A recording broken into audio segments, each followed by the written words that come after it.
Cloud computing আমাদেরকে যে সুবিধাটা দিচ্ছে নাম থেকেই বুঝতে পারতেছেন যে কম্পিউটিং রিসোর্সেস যেগুলো আমাদের প্রয়োজন সেটা ক্লাউড করবে কি অন ডিমান্ড প্রয়োজন অনুযায়ী আমার যতটুকু দরকার ততটুকু আমি ব্যবহার করতে পারবো। তো গ্লোবালি আপনার ক্লাউড কম্পিউটিং এর সবচেয়ে পপুলার কোম্পানি হচ্ছে AWS। আবার AWS হচ্ছে অ্যামাজন নামে আমরা যে ই কমার্স জায়ান্ট কোম্পানিকে চিনি তাদের একটা অঙ্গ প্রতিষ্ঠান। অ্যামাজন নিজেরা যখন দেখছে যে তাদের অ্যাপ্লিকেশনটা লাখ লাখ মানুষ ব্যবহার করতেছে তখন তো তাদেরকে এটাকে স্কেল করতে হয়েছে যেন লাখ লাখ মানুষ আসলে তাদের অ্যাপ্লিকেশনটা ডাউন না হয়ে যায়, সার্ভিসটা দিতে পারে।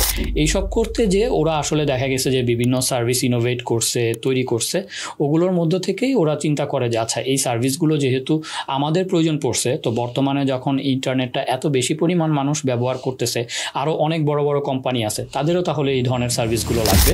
তখন তারা আস্তে আস্তে ওদের বানানো সার্ভিসগুলো এই বাইরের কোম্পানিগুলোর কাছে বিক্রি করা শুরু করে আর কি। তো এখন বর্তমানে AWS বাদেও গুগলের গুগল ক্লাউড প্ল্যাটফর্ম আছে, মাইক্রোসফটের অ্যাজুরে নামে প্ল্যাটফর্ম আছে, ওরাকলের আছে, HPর আছে।